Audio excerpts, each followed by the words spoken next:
I'm Pete. I'm Mark. And we're from Marillion, and you're listening to more.com.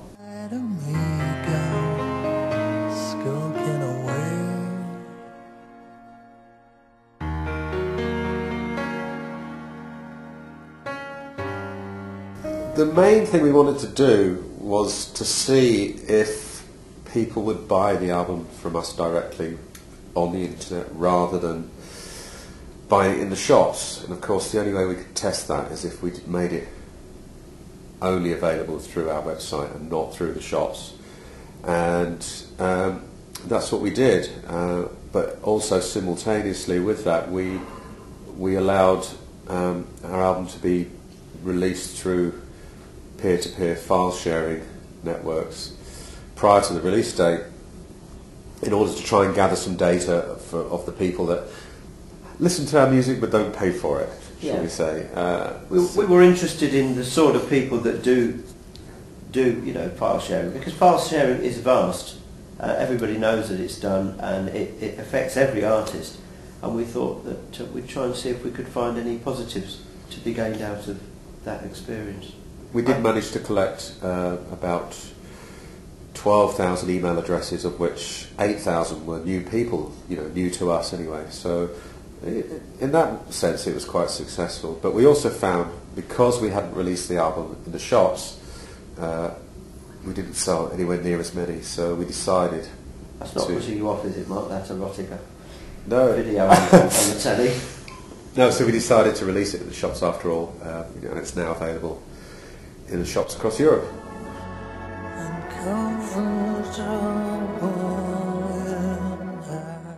Yes.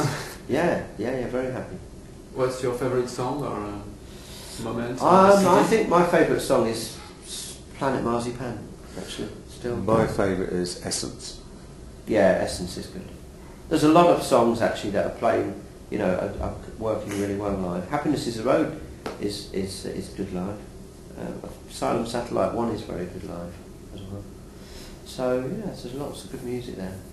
People seem to like it, and it's had very good reviews around the world. Yeah, it's been very well received. Actually. Yeah, it has really well by the received. fans, most importantly, and also by the press. So yeah, it's good. And I think it's a great album. I really do. I think it's two very, very strong CDs of music. More so than Marbles, more so than Brave, more other albums that people sort of perceive to be our best work, if you like. I think it's probably up there. Time will tell. Yeah, time will tell, of course. This train is my life. Speeding. I think we probably achieved more than we were aiming at the beginning, really. All I was aiming at the beginning was just be in the band for a year or two and see what happens. I was just avoiding getting a proper job. Yeah, exactly. I thought, I'll give it a year and then get a job. What happened with, we all loved music. We all had an amazing love of music. We didn't want to be in a band to be famous. We wanted to be in a band because we loved being we loved being in that environment. And it was, we were one of the lucky bands that got the record contract, and it all seemed to go well. And we achieved quite a lot of success in our time. We've played some amazing shows all over the world. We've had #1 albums and nearly had #1 singles. That's one thing we have. But I think the highlight is tonight here in Paris. Yeah, actually. No, this is a nice venue. The Olympia. Is it called the Olympia? Yeah. Yes, the Olympia. What, like the Marquee or something? A lot of history. A lot of history. I think in the 30 years we've been going, we've achieved by still being around in 30 years after the event. We've achieved far more than we ever expected to, really. And we're having fun doing it as well. We're enjoying this phase of Marillion. I think it's fair to say, because we have complete control of what we do artistically. And everything else. We have our own studio. We're in a very good situation. Lots of bands are very jealous of us at the moment. You woke me up, you brought me round, you picked me up when I was down. You said stay clear. We always saw it as a change that would be a change We were for quite a long future. We didn't just want to replace Fish with somebody who sounded like Fish, because there's not much future in that. We saw it as a new a new way forward, really, didn't we? I think. Well, we were fairly confident that we would continue whether or not we had Fish in the band. So I mean, we always there was a lot more than just Fish was a focal point for the band in the early years, but there's always a lot more to us than Fish, which I think we proved. Yeah. But now I'm half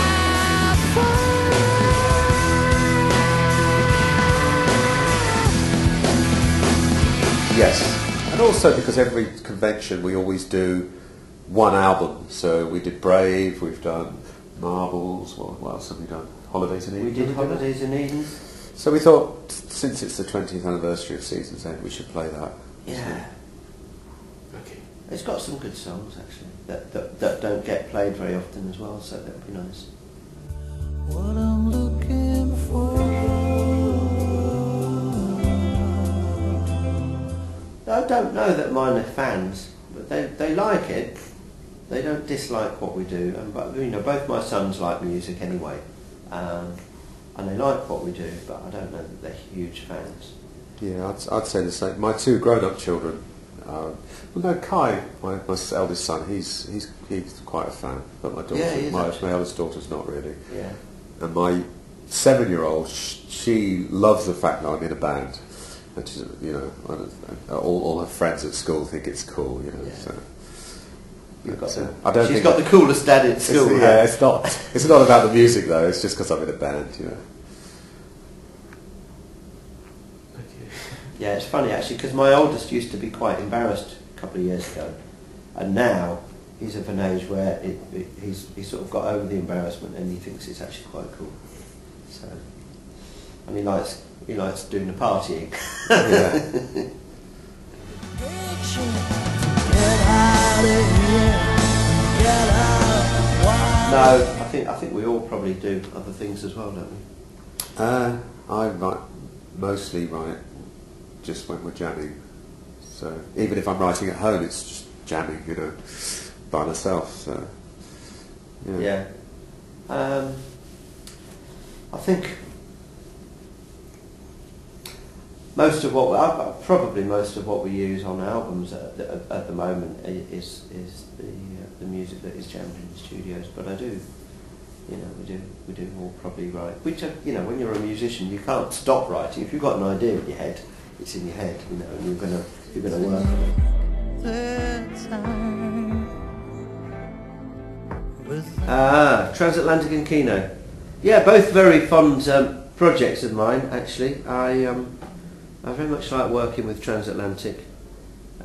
It's been a great experience, as you can imagine, working with Neil and Mike and Royner, and discovering other people's, talents and the way they work, and also discovering the music of their bands, because I sort of didn't know anything about the Flower Kings or Royner's other projects that he does, and so I've really got to know quite a lot of other music. Transatlantic, there is talk of us doing stuff together, but there's nothing concrete that I can really tell you at the moment.